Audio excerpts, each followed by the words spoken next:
Assalamualaikum warahmatullahi wabarakatuh. My name is Nurul binti Shamrizan.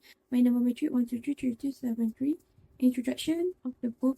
The book Religion, Freedom, Minorities and Islam, an inquiry into the Malaysian experience is written by Ahmad Yusof and published by IIUM Press in Kuala Lumpur in 2011. It has 203 pages and is divided into several chapters across three main parts. This book discusses the relationship between Islam, religious freedom, and minorities' rights in Malaysia. It compares Western and Islamic perspective, explains Malaysian legal framework, and examines how Islamic liberalism affects interfaith relations and politics. The author support his analysis with real-life examples and academic insight, offering a balanced view of religion and pluralism in Malaysian society. Detail of the book Interfaith Unity Through Diversity discusses the importance of interfaith relation in fostering national unity. It emphasizes the religious diversity is a strength when approached with respect and mutual understanding. The book highlights the universal value shared by major religions as well as the role of education, media and religious leaders in promoting tolerance. Additionally, it suggests practical approaches such as interfaith dialogue and community activities to strengthen social bonds. The book also addresses challenges like prejudice and discrimination, stressing the importance of communication and empathy to overcome them. Bismillahirrahmanirrahim. Assalamualaikum warahmatullahi wabarakatuh. My name is Nuri Nazifa binti Muntaha. My number matric is 1233271. For today, I will present to you about Western view of religious freedom. Western countries often use Christianity as a standard for understanding religions. This creates a narrow view where other religions are expected to fit into a divide between sacred and secular. As a result, religious tolerance becomes selective and not all beliefs are treated equally. Second, struggle of religious minorities. In these Western societies, Muslim and Jew often feel pressure to personalize or adapt their faith to fit individual or secular norms. Although religious freedom is promised, the actual space for religious identity can be limited, and true equality is still lacking. Third, unequal privilege despite secularism. Even in secular state, where church and government are officially spread, certain privilege still go to Christian and Jews. While policies seem neutral, they often benefit majority religions, leaving minorities at a disadvantage in both law and practice. Thank you. From the Islamic perspective, religion freedom is a fundamental right that must be respected. Islam clearly states in the Quran that there is no compulsion in religion. Surah Al-Baqarah verse 256. Many individuals must choose their faith freely. Throughout history, Islam has allowed people of other religions to practice their belief peacefully, as shown in the Charter of Medina. Islam protects the right of non-Muslims, known as Ahli Atimah, by allowing them to worship on property and live according to their own tradition. However, Islam also teaches that this freedom must be used responsibly without insulting or harming others. Overall, Islam promotes religion, tolerance, justice, and peaceful coexistence in a diverse society. From the Islamic perspective, religion freedom is a fundamental right that must be respected. Islam clearly states in the Quran that there is no compulsion in religion. Surah Al-Baqarah verse 256. Many individuals must choose their faith freely. Throughout history, Islam has allowed people of other religions to practice their belief peacefully, as shown in the Charter of Medina. Islam protects the right of non-Muslims, known as Ahli Atimah, by allowing them to worship on property and live according to their own tradition. However, Islam also teaches that this freedom must be used responsibly without insulting or harming others. Overall, Islam promotes religion, tolerance, justice, and peaceful coexistence in a diverse society. Thought of Islamic perspective on religious freedom. Opinion 1. Islam supports religion freedom but within the limit of justice and peace. It does not force anyone to accept Islam. As stated in the Quran, verse 256, freedom must be used wisely not to harm others. Opinion 2. Islamic tolerance is more balanced than Western liberalism. Islam allows freedom, but with respect and responsibility. This helps maintain unity in a multi-religious society like Malaysia. Assalamualaikum, my name is Nur Alia Irdina binti Muhammad Najib, metric number 1233280. Religious freedom for non-Muslim in Malaysia is guaranteed under Article 11 of the Federal Constitution, ensuring their right to profess and practice their faith, though with certain limitation on propagation under Article 11.4. Meanwhile, Article 3.1 establishes Islam as the religion of the Federation, influencing national policies and decisions. In practice, this framework sometimes creates imbalance where non-Muslims encounter difficulties in areas like worship, education, and religious expression. While the Constitution upholds religious freedom, its enforcement is often shaped by political consideration and sensitive surrounding Islam, subtly affecting the right of non-Muslim. Thought religious freedom of non-Muslim in Malaysia. First, the implementation of religious freedom should be fair and balanced, where the right of non-Muslim to practice their faith must be respected without discrimination, even though Islam is the religion of the Federation. Second, interfaith education and dialogue should be strengthened to promote understanding, reduce prejudice, and ensure that religious issues are handled harmoniously in a multiracial society. Islamic radicalism in Malaysia. There has been a significant increase in Islamic awareness affecting not only individual religious practice but also social, political and economic sphere more broadly. Key factor: global events such as the 1979 Iranian Revolution inspire Muslims worldwide.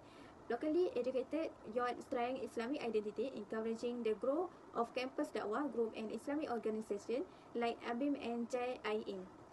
3. Government role. The government play an active role in Islamic nation through the introduction of Islamic financial system, the expansion of Islamic education, and the implementation of Sharia value in national administration.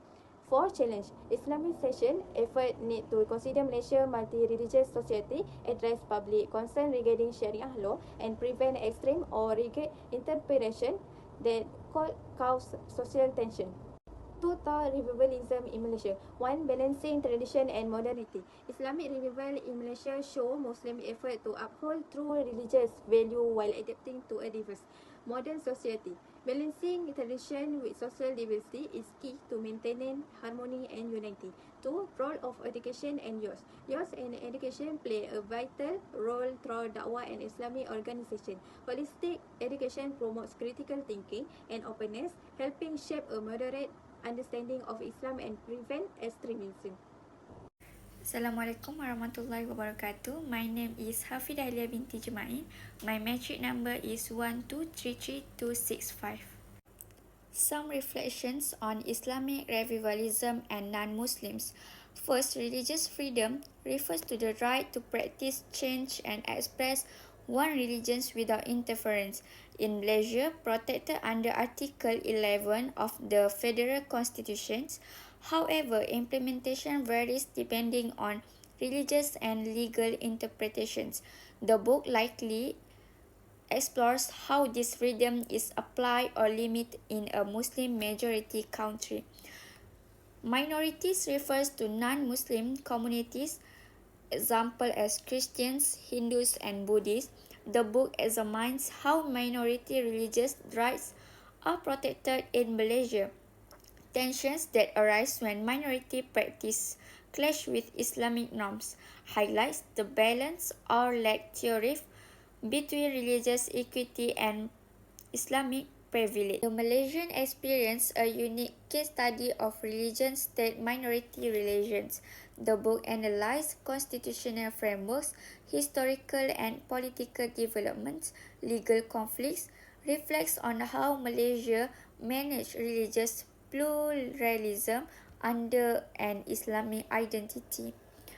Islam in Malaysia. Islam is the official religion. The Federation, Islamic institutions and Sharia courts hold influence. The book likely investigates how Islamic law affects freedom of religion, the state's role in promoting Islam and its implications for non-Muslims. From the book, two key concepts stand out.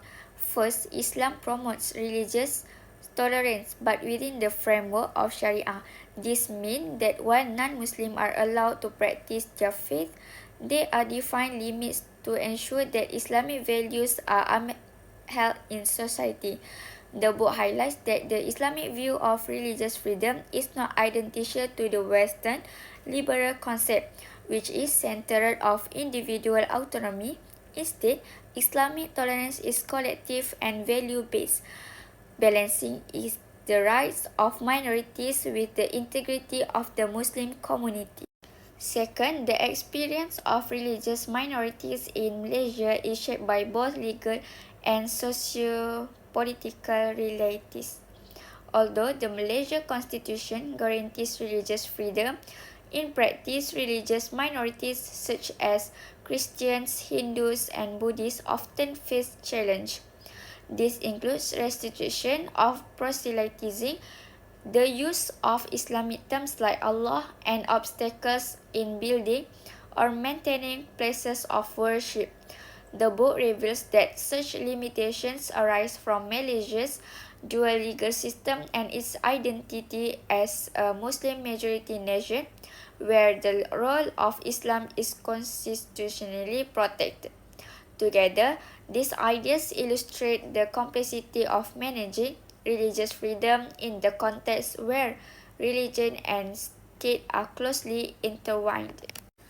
The book Religious Freedom, Minorities and Islam, an inquiry into the Malaysian experience by Ahmad Yusuf, IIUM, Prize 2011, adopts a combination of methodologies in its exploration of religious freedom and minority rights within the Malaysian context.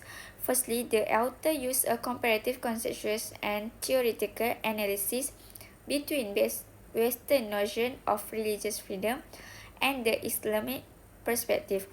This includes a critique of definitions, scope, and application of religious liberty from both paradigms, offering a deep philosophical and ideological contrast. Secondly, the book applies legal and constitutional document analysis, examining Malaysia's federal constitution, Sharia criminal laws, and the legal framework governing religious expressions. This includes scrutiny of court cases and government policies affecting religious practices and freedom. Thirdly, the author employs a case study approach focusing on various religious minority communities in Malaysia, namely Buddhists, Christians, Hindu, Confucians, Taoists, and Sikhs.